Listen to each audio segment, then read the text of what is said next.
Welcome back. Straight to our next guest, Anup Gandhi, CFO of Mahesh Tutorials. Their IPO is open, has been fully subscribed.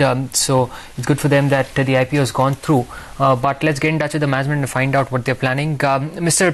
Patel, 100 crore issue, and of that, the proceeds that you require are just about 40 or 35 crores for the 20 odd coaching centers in the college campus. Where would you be deploying the rest of the money?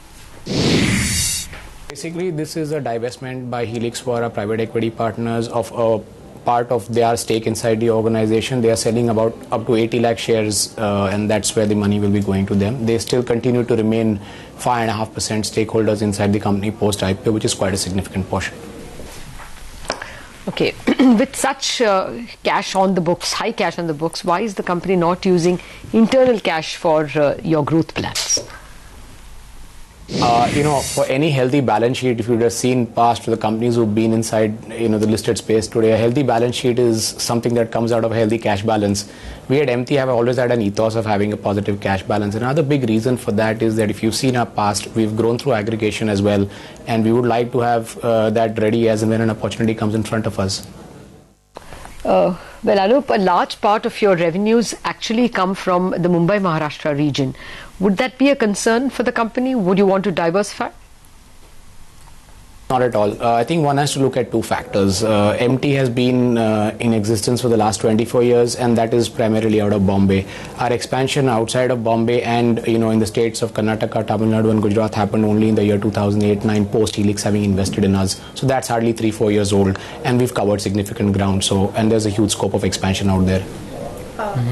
Approximately 50% of your revenues, I understand, come from the school segment. What kind of margins does the company enjoy in that coaching versus the professional coaching segments that the others operate in? So I think it's coaching both. Coaching for school segment, which is your 9th, 10th, and then coaching for 11th, 12th, test prep and CA.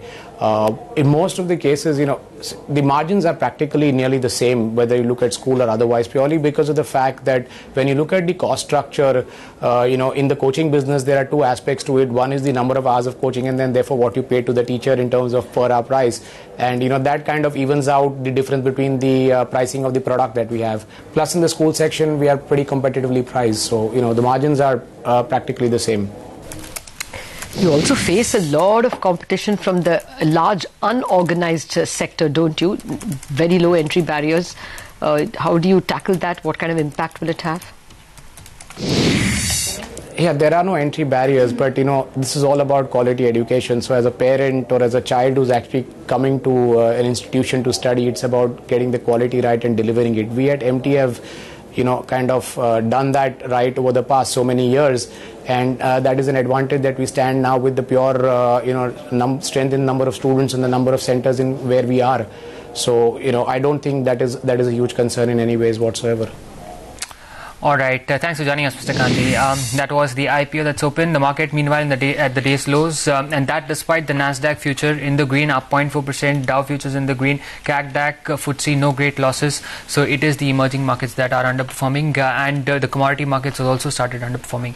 So keep your eyes out on risk assets. That's all we have for you on Midcap Radar. NSE closing bell after the show.